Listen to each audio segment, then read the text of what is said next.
Welcome to the Church Resource, where we talk about the best resources for pastors, leaders, and lay people. I'm your host, Jeff Oliver. Today we are looking at a book called The Return of the Prodigal Son, A Story of Homecoming. This is by Henri Nouwen, who is, many of you might recognize the name. He was a Catholic priest and often kind of categorized within the mystics here. This book was written in 92, and I want to tell you right up front that Nouwen, as he neared his death in 96, that he took a turn on his theology. And so I read this book with the discernment antenna way up, and I just wanted to make sure that there was nothing in this that I saw that was troublesome, that conflicted with basic strong biblical theology.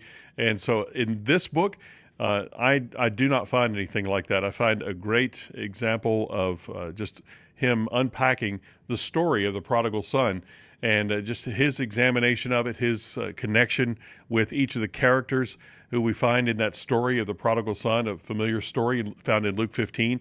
And he wrote, or rather his trust, as people would take his readings, his writings and speeches and things, as they were publishing something that came after this that really turns out to be kind of a sequel, his other thoughts on the prodigal son, and we will cover that in a different podcast. But I want to mention this one here, and again, I think this one is great. I think this is one that belongs on your shelf. I think it's something that will help you to understand the story of the prodigal son in a way that I never had before. Maybe it's a fresh way to you. What it starts with is really Nouwen's understanding of his first glance at the painting by Rembrandt. That's, if you're watching this, is on the front cover here. If you need to look at that more closely, or not watching, you're just listening here, I want you to look up the painting of Rembrandt by Rembrandt that is called by the same name, The Return of the Prodigal Son. And it's a powerful painting. And as Nouwen looked at this the first time on a poster in a colleague's office, and then he had to go find the real thing, he talks about his experience with that and what he saw in the painting, what kinds of things he got from that, what examples and illustrations he took from that painting that were important in his own personal spiritual formation. So I think the book is somewhat autobiographical as he looks at that and talks about each person, actually each of the main characters that are represented within the story of the prodigal son. So as he looks into the characters here, I just do want to tell you one part about the prologue. Now, this is one of the prologues. I've said before that prologue, introduction, or whatever in many books is either it is kind of throwaway material for me, or it should be the first chapter. It's something that I'm not sure why they set it off in a prologue or an introduction. There are reasons, but many times it seems to me like it just should have been a first chapter. But this one is important for you to read, so I'm going to tell you not to skip over it, but make sure that you do look at it. And he says that as he had instructed students on different aspects of the spiritual life, remember he was a priest, a professor of theology. He says he tries to help them see the importance of living it. But he says, had I ever dared to step into the center, kneel down, and let myself be held by a forgiving God. This is what the experience of looking at and studying this painting by Rembrandt on the return of the prodigal son did for him in his spiritual formation. So he looks at each character, each main character within that story. He starts with the younger son, the one who goes away. And he does say that as people talk to him about this painting and about his lectures that he was giving that examined that painting and the illustrations, the principles that he was drawing from that, he says that someone came to him and says, look, you talk about the connection, the identification with the younger son. You talk about identifying with the older son. you even talk a little bit about identifying with the Father.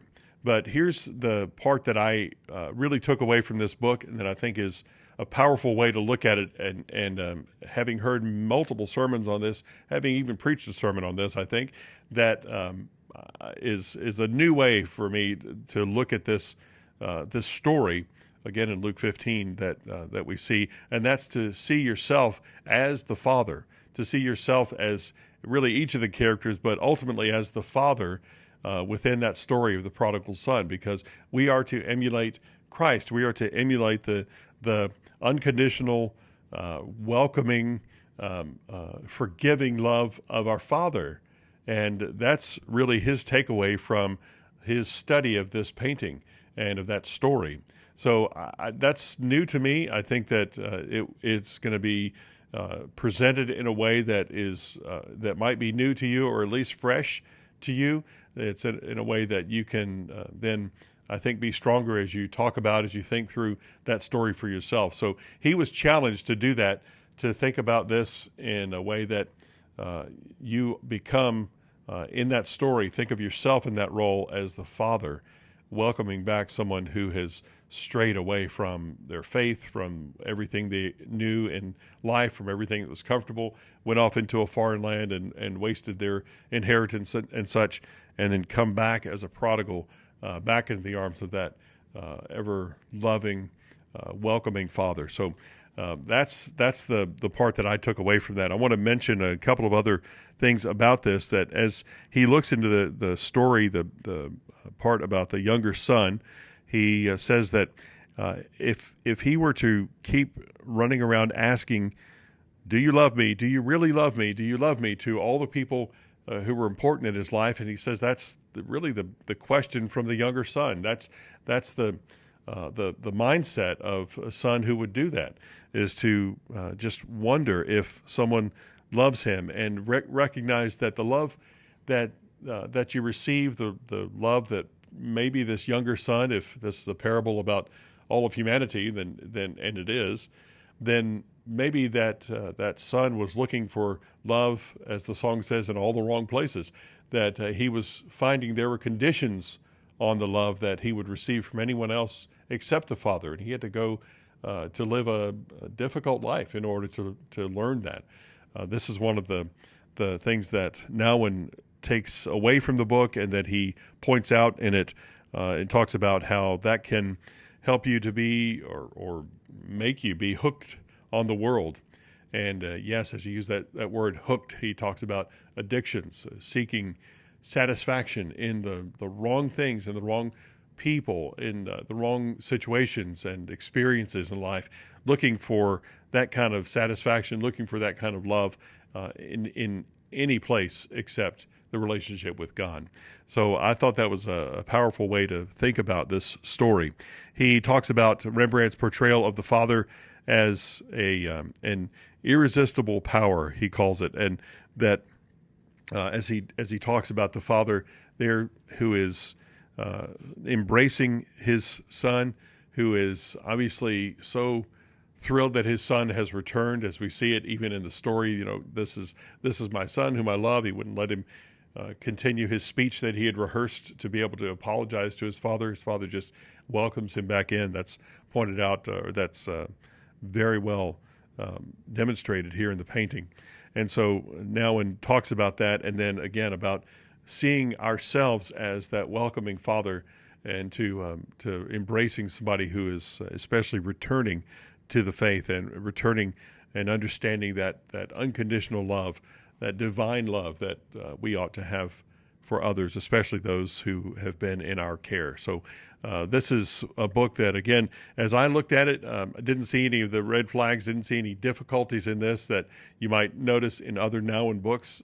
Just hear me saying that I would not heartily recommend every book by Nouwen, but this one is excellent. I think it's so well done, and especially if you have dealt with a prodigal situation in your life, if it is something that maybe somebody in your in one of your classes or in your congregation is dealing with that prodigal situation. I think it's helpful for you to be able to talk to them from this book, or even just put this book in their hands. Recommend that they would read this book, because I think it is handled so delicately and so well about how we love properly, how we do a good job of being in that unconditional love, that forgiving place that somebody needs to have, needs for us to be in our life. So this is one book that just recently has gotten onto my shelf, and it is helpful to me as I think through these situations myself. Well, I hope it gives you a bit of direction as you prayerfully consider which resources will best help you and the people you minister to. Thanks for listening to The Church Resource. Please make sure you give us a review. And if you have any suggestions of resources that you would like us to look at, just email us at thechurchresource@gmail.com. That's thechurchresource@gmail.com.